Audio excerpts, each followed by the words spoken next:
All right, we are live. Hey, everybody, welcome. This is Omar. We're doing the show. Do you really know? And guess what? You'll be surprised who's coming today on the program. Then we play the intro. Well, we will see you in about 50 seconds.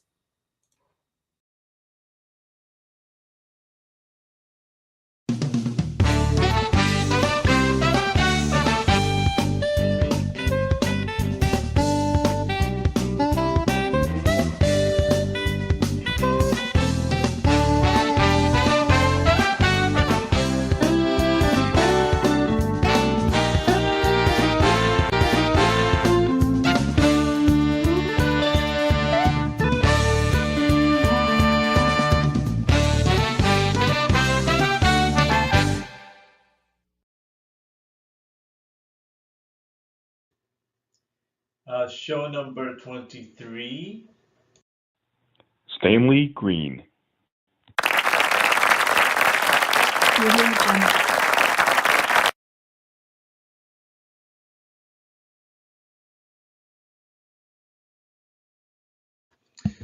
And now our wonderful host, Mr. Omar, waiting there to get on.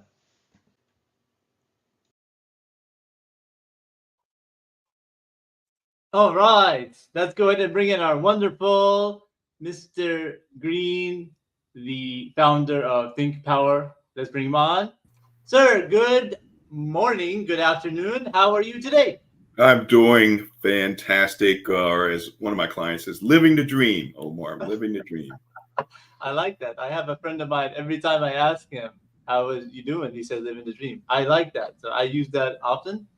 And sometimes we are not really living the dream, but it's always good to do that because it gives a mental boost to us, right? And we'll talk about that and your company in a bit here. Let me go ahead and put in the slides. Are you ready to get to know Stanley Green? I am. So All right.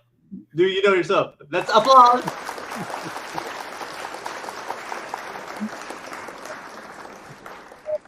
Options to put in sound.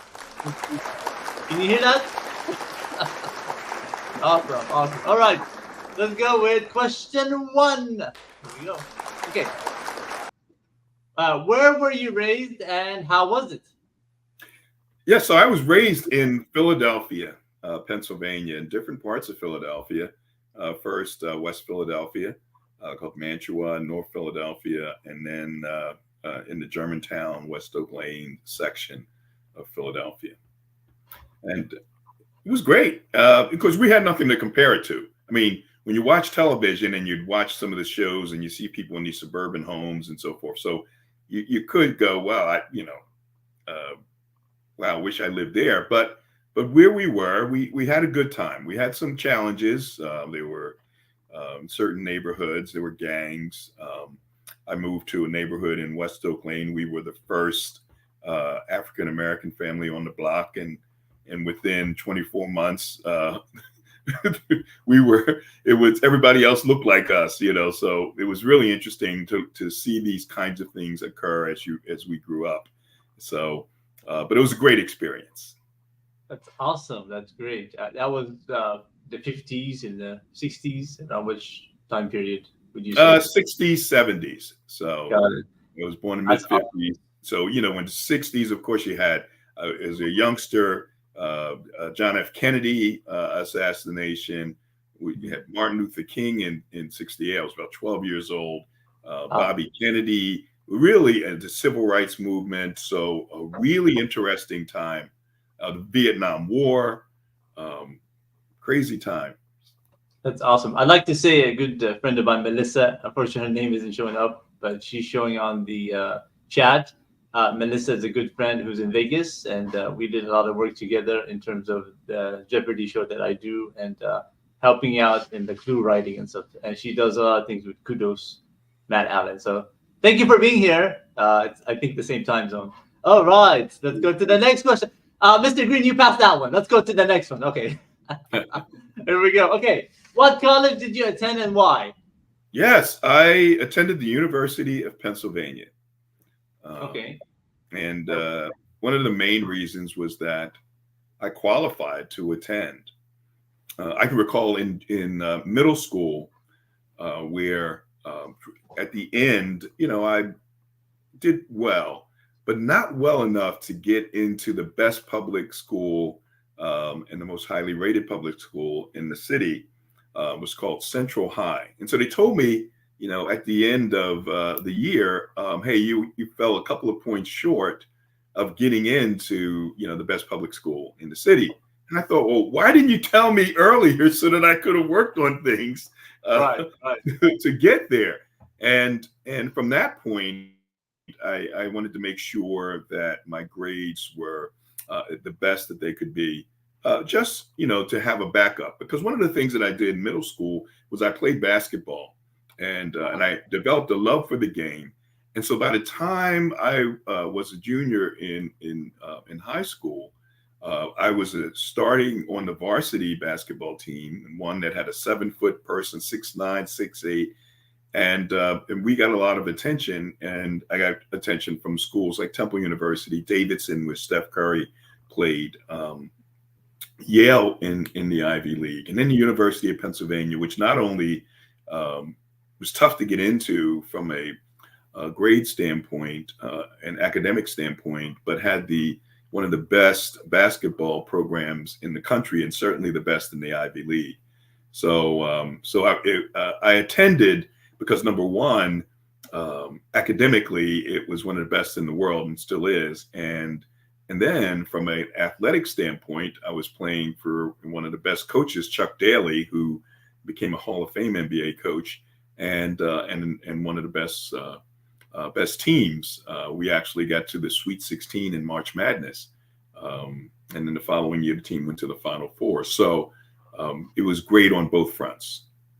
It's awesome. I saw that on your profile back in there. That's awesome. So you coached the NBA Chuck Daly. That's awesome. How was that? Was it easy? Yeah, playing for Chuck Daly was just wonderful.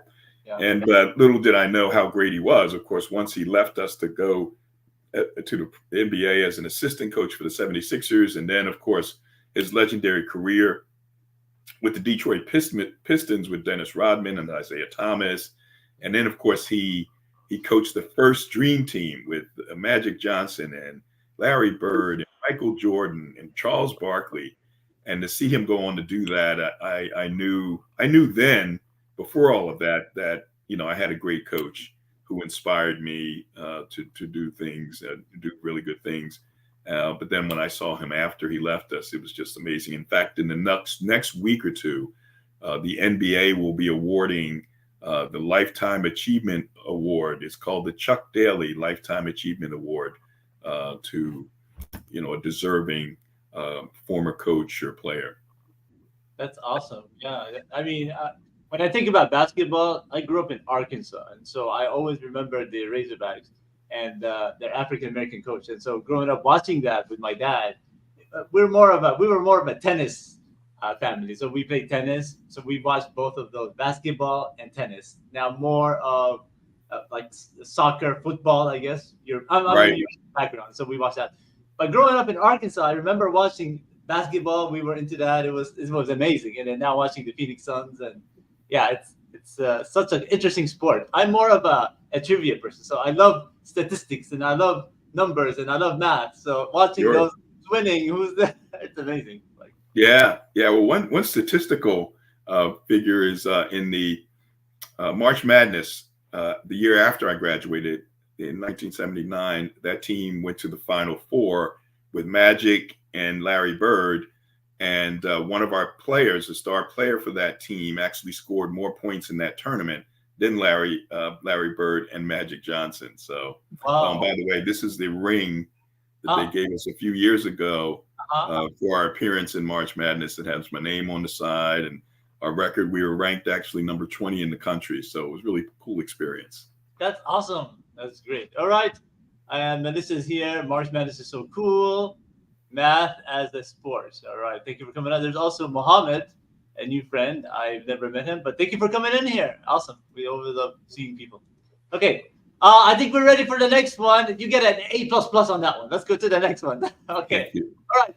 Your first career that you really enjoyed.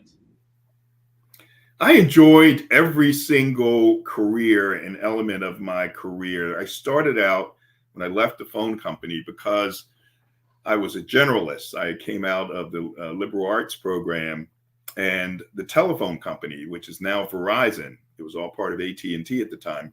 Uh-huh. They wanted folks who had good leadership skills because they had a management training program with the goal of getting you to middle management in the company in about 10 years. And so they would put you into different situations and different assignments and test your ability to get through, even if you didn't have any background in those jobs. So as a young 22-year-old out of college, I actually had my first supervisory position in one of the worst management coordination departments in the entire city of Philadelphia. What they did was they coordinated construction jobs. Will you ever see the people going up on the poles or Yep. in the manholes and they're splicing cables together, Yeah. new cables, now fiber optics. And I had to coordinate between the engineering work prints, ordering the cables, my people, me and my folks ordering the cables, and then making sure that the people that placed the cable placed it, the people that spliced it, and coordinated all of the different departments to make sure the job went smoothly.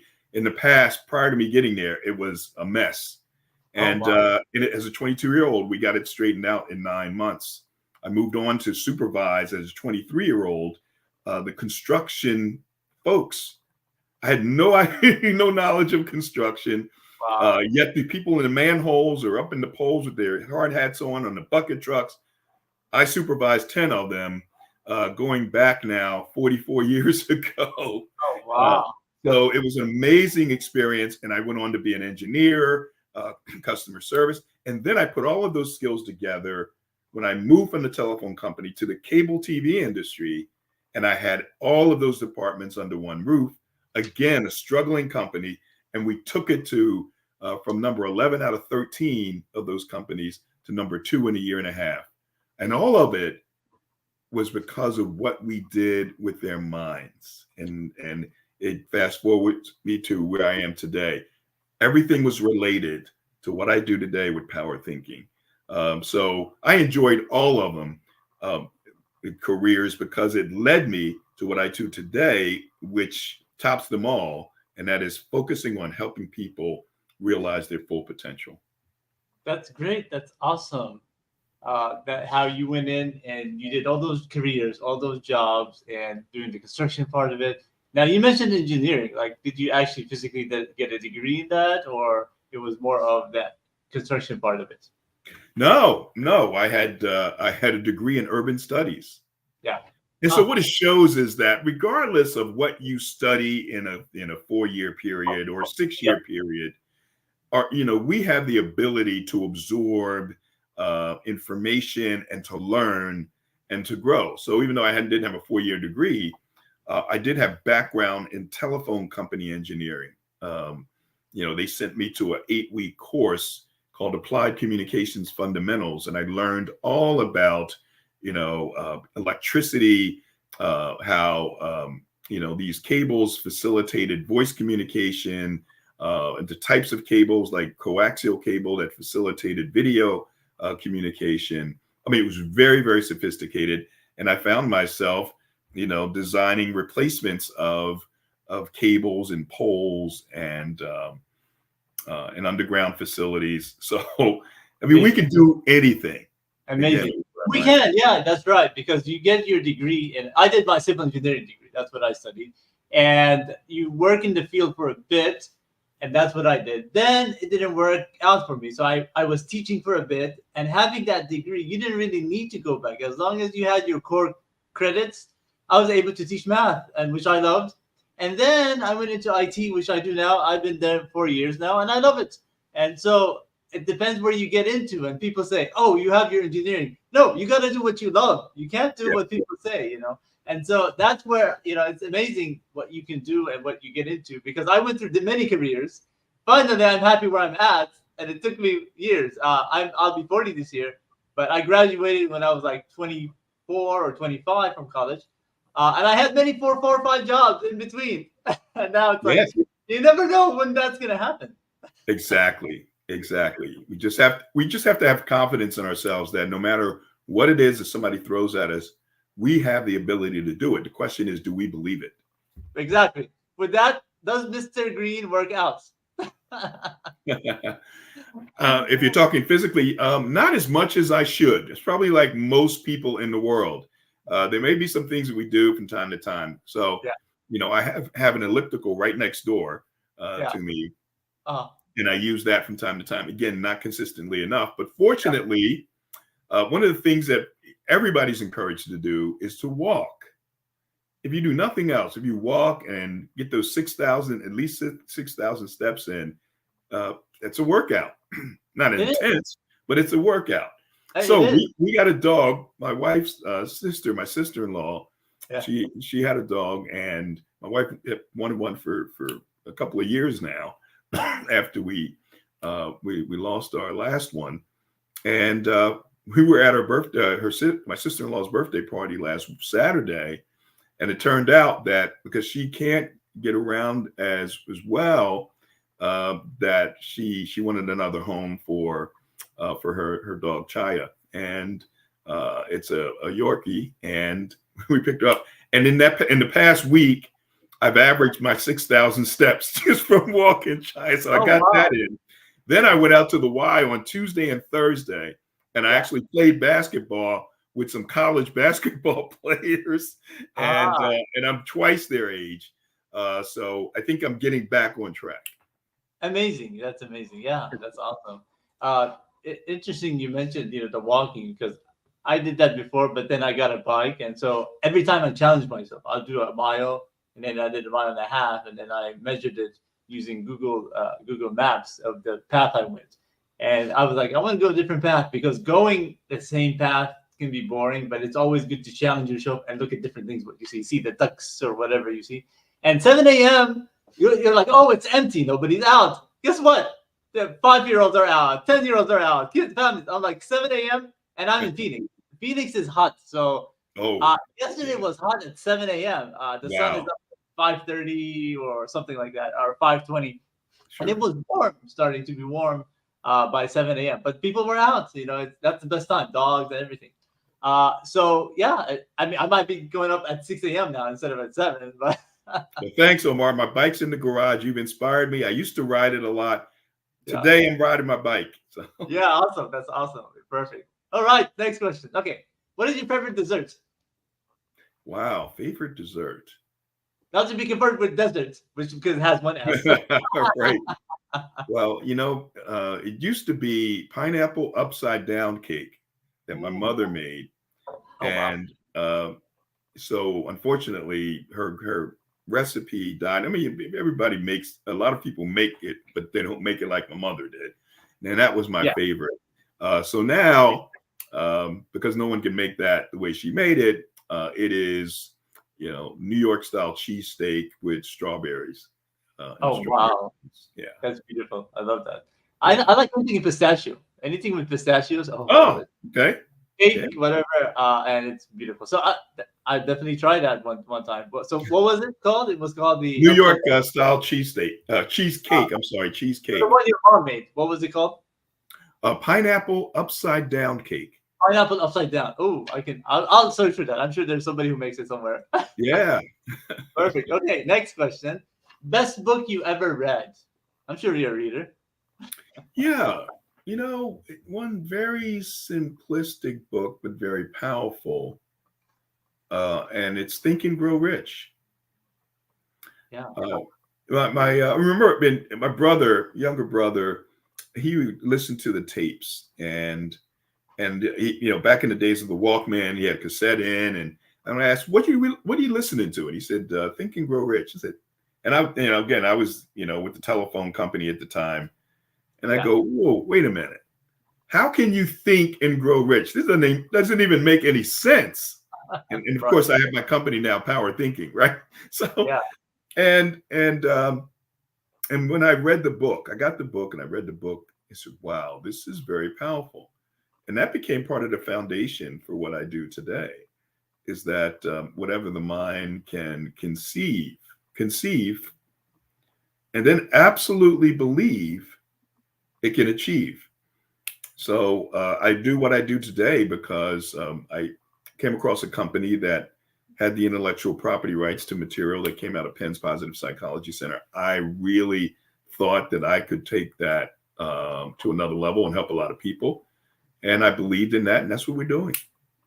That's awesome. Yeah. When I came up with that book, I heard of it from Leslie Flowers, and she always mentioned about it. And so I read a bit about that. And Andrew Carnegie, I believe, was he? Yeah. Mm-hmm. Involved. I was okay. You lifted your hand. I was like, "Are you going to pick up the book?" But I was like, "You probably have it in front of you, don't you?" I was like, "No, what is it?" I was like, "Okay," but yeah, I was like, "Yeah." So that book, yeah, definitely. I haven't read all of it, but part of it. But thanks to Leslie Flowers, what I'm sure you're aware of. Yes. Yeah, she's also a Power Thinking Plus member. Okay, that's great. Yeah. Awesome. Yes. She's been on this program as well too, and very wonderful person, very humble. And She is. where are you, Leslie? You're always here on this time. I guess she's, and she actually promotes the show too as well. So she'll probably watch it in the replay later, and comment on this section at 21 and 15 seconds. Okay, where we mentioned great person. Okay. Can you speak another language other than English, or do you know any words? Maybe we can change it about. Can you speak another language? Oui. Je parlais français un peu. Amazing. Yeah. Bonjour, comment allez-vous? I love French. I took it in 7th grade. I had a choice between French and Spanish. And actually, while I do speak a little touch of French, Spanish was the better language to take, the more practical. But I loved the language. I was just watching a cartoon with this the little skunk called Pepe Le Pew, and he's fallen in love with a cat that has a white stripe paint. And I just watched it yesterday. I said, I believe this is the reason why I decided to take French. I just thought it was a beautiful language, even though they were trying to. He had a little bit of an accent, but I really made it a point to, practice the accent. And we were in Paris a few years ago for my son's engagement, and I had an opportunity after decades and decades of using a little French. Of course, I would type something or write something into Google and say, make it French, and of course I could still read French very well, and I'd read it to the Uber driver or something, and then he's getting excited. He thinks I can speak the language fluently. That's always the case. You go there, you give them one word, they think you know it all, and then you say, "Oh," then they go back to English. I'm like, "You got English?" It's always like that. My heritage is Yugoslavian, Bosnian area, and so I'm also learning the language. We spoke a little bit of it, but then my grandparents knew it, and so I'm actually learning it now, and it's fascinating to learn. In high school, I took Spanish and French. We had those two options as well. Maybe they expanded now, but I love learning. Learning languages and seeing how they put the different accents and a lot of the words are from English coming in that they use. It's amazing especially the big words like catastrophe. They use that word. And other items, but they say it in a different way. So it's fascinating. Now, when I went to China, the most I can get was ni hao and xie xie. Of course, ni hao, hello, and then xie xie, thank you. Yeah. And in Japanese, when I presented Power Thinking in Tokyo, it was Ohayo gozaimasu, and of course that's good morning. So amazing. That's the extent. I had a couple of students because I also tutor and teach, and they were saying that thank you in Chinese, but I picked it up and then I was researching and that meant thank you. So very fascinating. I love that. So I'm also doing any more videos of different languages as well. I have a channel where I did 1 to 10 in Bosnian. I'll be doing Spanish. I know a little bit of Arabic, and then whatever I pick up, I'll do videos for those. And so it's part of learning and educating too. And so I love that. Other than having this channel, which is Do You Really Know? That's where it's broadcast live right now. There's a channel where I have languages as well. I'm working on that. Also doing my game show as well. So the media is such a fun environment because we're learning a lot of people online from the internet. It's amazing. It's amazing. So, it is amazing. And to add to the languages, I have one daughter-in-law the one who became my daughter-in-law recently as a result of the Paris trip. She's from Congratulations. Poland, and so she speaks Polish. And then have another daughter-in-law who's from Puerto Rico, and of course speaks Spanish. And so my grandchildren are learning Spanish, and other set will be learning Polish. And the one who's been to Dubai, her kids learned a little Arabic. Oh, wow. So we're getting there. Amazing. Yeah, that's good. Yeah. As long as you can pick up the 5 top languages in the world, Chinese, maybe Hindi, you're fine. You can do the rest, But then you go and then they all speak English. There are some remote places like in Turkey or other places. If you go, they don't speak a word of English. But the majority in Europe, in France even as well, I heard that they don't even speak English. There's some areas, right? Did you notice that? Yeah, exactly. Amazing. Okay, let's go to the next question. We're almost done. Okay, in my free time, I love to. In my free time. If you get any free time. Free time, yeah. That's what I was trying to think through. When do I have free time?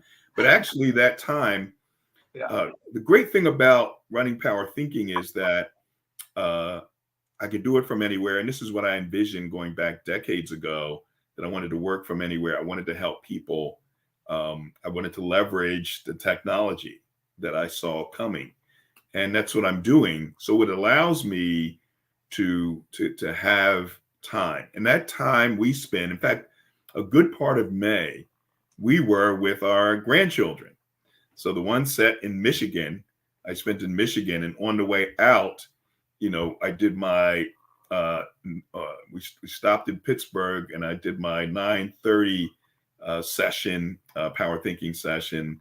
And then the next day, I did some other session, and then in Michigan, I continued with one of my Power Thinking sessions. But I was out there when we were spending time with our grandkids. Grandparents' Day, one day, another grandson doing a performance. He's a technician behind the scenes working on the sound for a theatrical performance at 13. And we were there for that. Came back home. We were in New Jersey.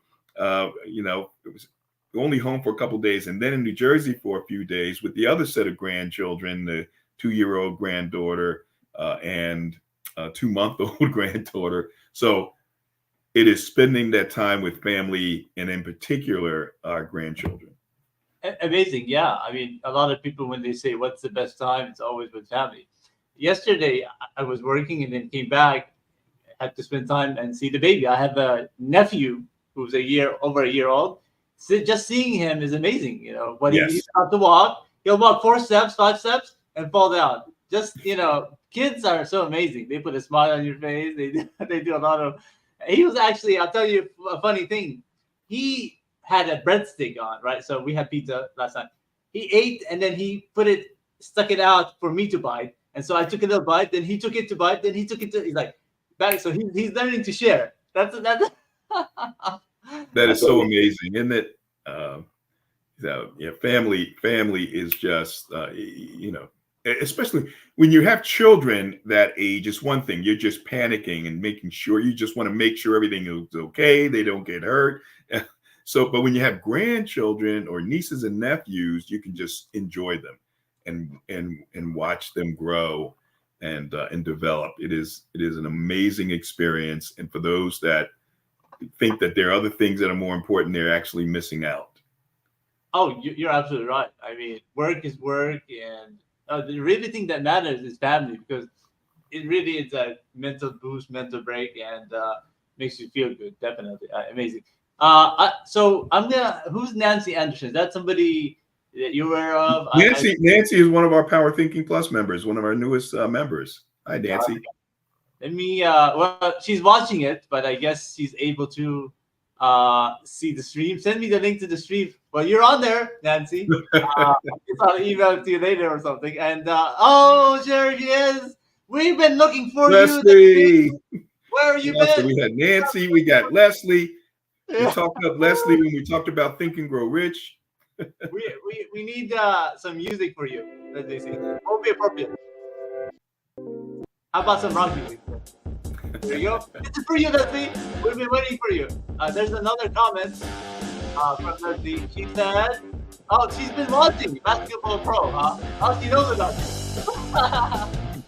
That's awesome. All right.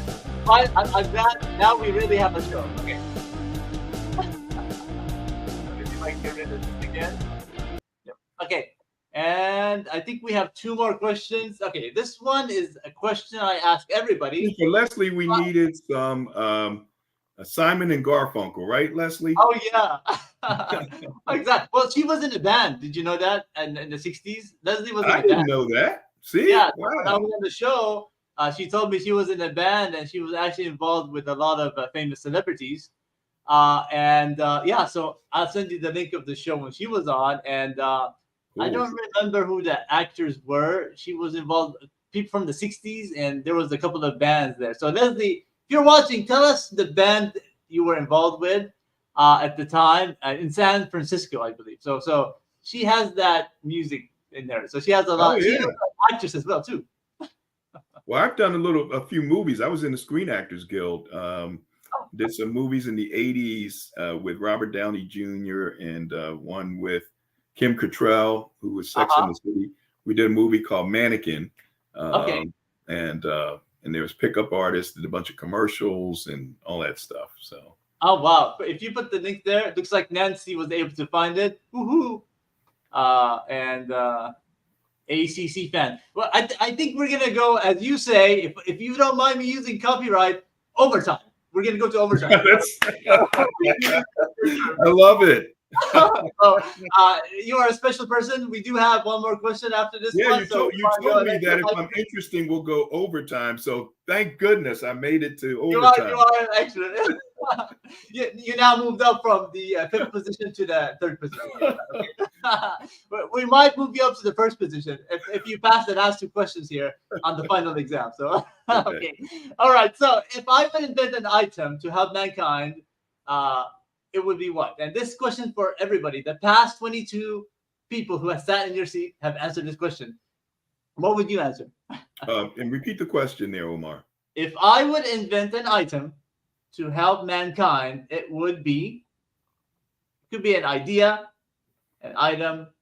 Yeah, it would be. I mean, people were talking about, microchips and things like that. So as kind of intrusive as that is, I'd have a microchip that would constantly feed positivity and it could catch the person's negative thoughts and help them in that area and help them, dismiss the negative, focus on the positive so they can just accelerate and not spend so much time beating themselves up, thinking that they're a failure or believing that they cannot achieve what they can actually achieve.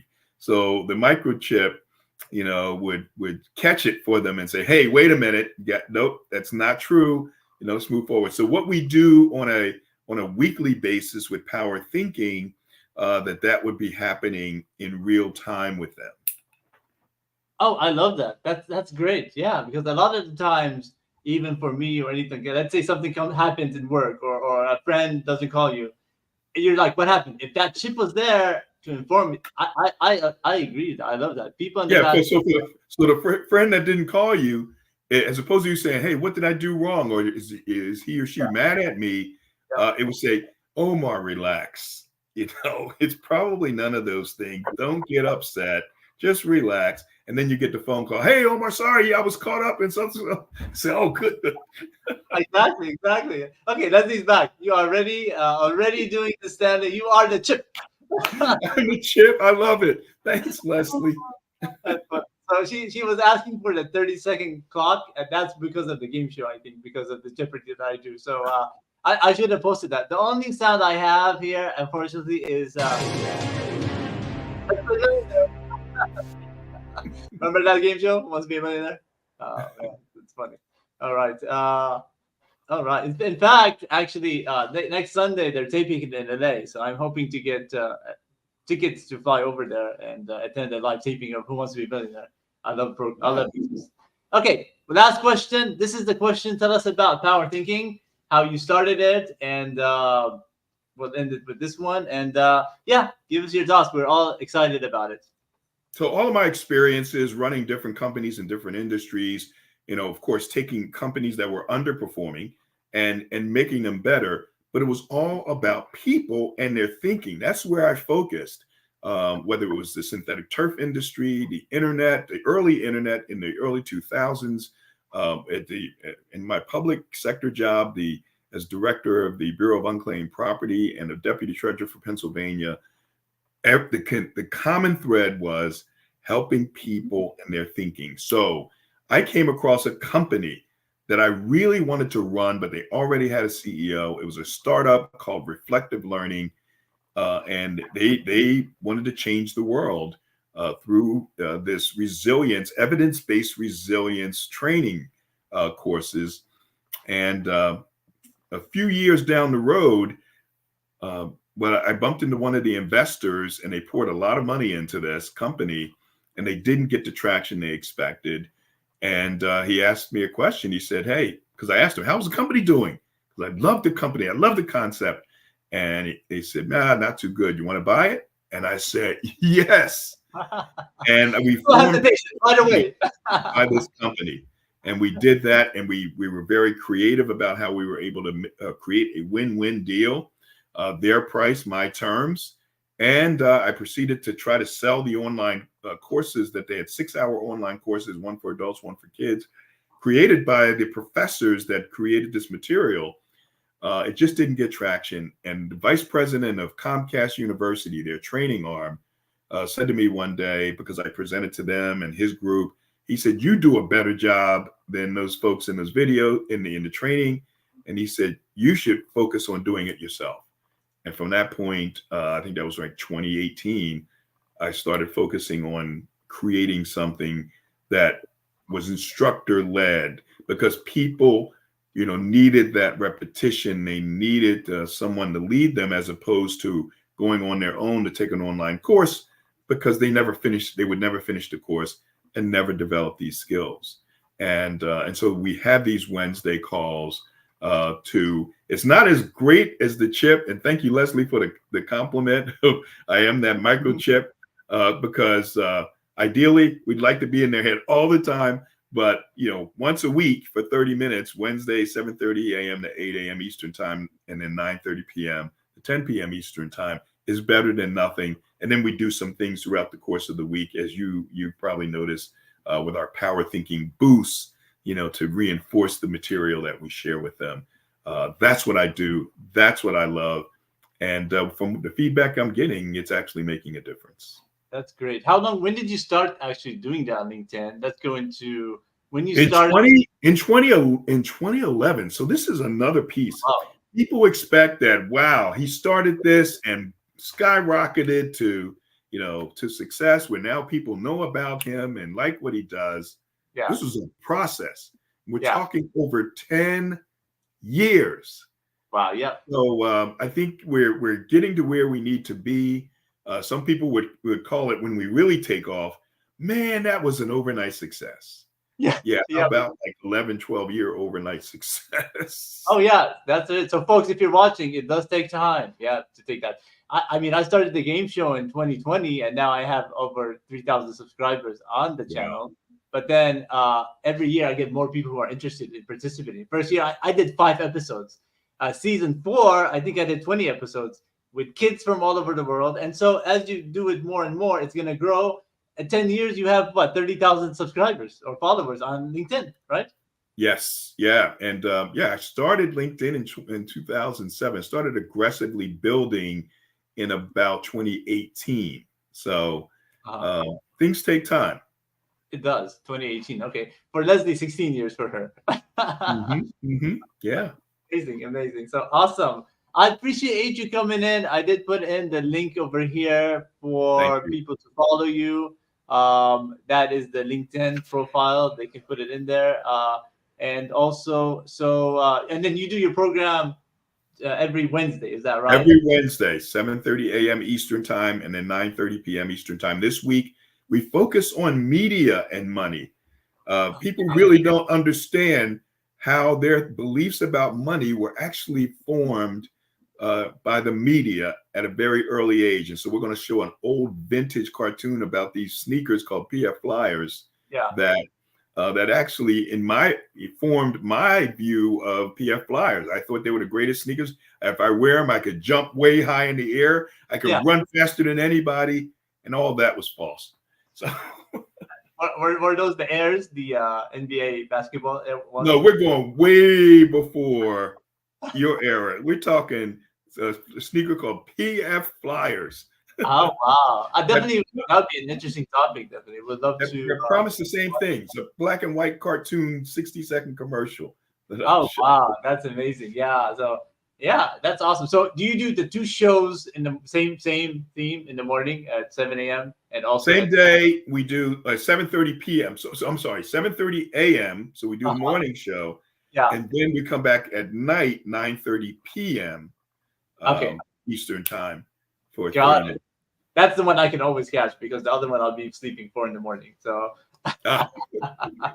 all right, I was called the baby today. Yes, by Leslie. All right, so awesome again. Appreciate you coming in. You have a lot of interesting insights. I knew we should have gotten you before, but you are awesome. Appreciate you accepting the invitation. Stanley Green, any last minute words and encouragement for people? Well, I want to thank you, Omar, for this opportunity. You were tremendous, and thanks Leslie for being the predecessor with this, and in providing words of encouragement for Nancy Anderson for being there, and all the folks who were there. I always, in what I do with this, we spend all of our time thinking. We have these 50,000 thoughts a day, and folks have to recognize that those thoughts are powerful. And so it's time to think with power and to utilize the power of our own thinking. So, Omar, thank you so much for this opportunity. It was fun. And I made it past 30 minutes. You did. I was so concerned about if you ended in 30 minutes that it wasn't exciting, it wasn't boring. So I made it past. Awesome. You moved up now to the top of the charts. Maybe this video will get more views on that. But yeah, you're right about the thoughts. We definitely think about those thoughts. And I never realized it's that many thoughts. So that's when I listened to you over a year ago or so in 2023, and then you had all those wonderful events, and you've been mentioning all these. I'm a person who loves people and loves to talk to everybody, see who they're at, and if they have good ideas, I support everybody, whoever they are. Doesn't matter, as long as you're nice to me, I'm nice to you. We'll be friends forever. And so please follow Stanley Green. He's awesome. Appreciate you being on here. We'll take a little break during the summer. I might be doing one more show. There's a kid who started a business in the UAE, and he just graduated college, or he's about to. He's like 21 or 22 years old. So we'll be talking to him. He might be the last show for the summertime. We'll take a break, and then we'll do more episodes. This is like season 2, almost the finale. So we put it up with a boom here, with a bang, with Mr. Green. He's kind of like the surprise season finale for season 2, but we'll have that other guest coming in later on in the week. So appreciate you, everybody, and Leslie, the wonderful people on this program. And you guys have a wonderful evening. I'm going to end it. Mr. Green, stay with me. Thank you. Seconds. And guys, take care. Bye-bye. We'll post it on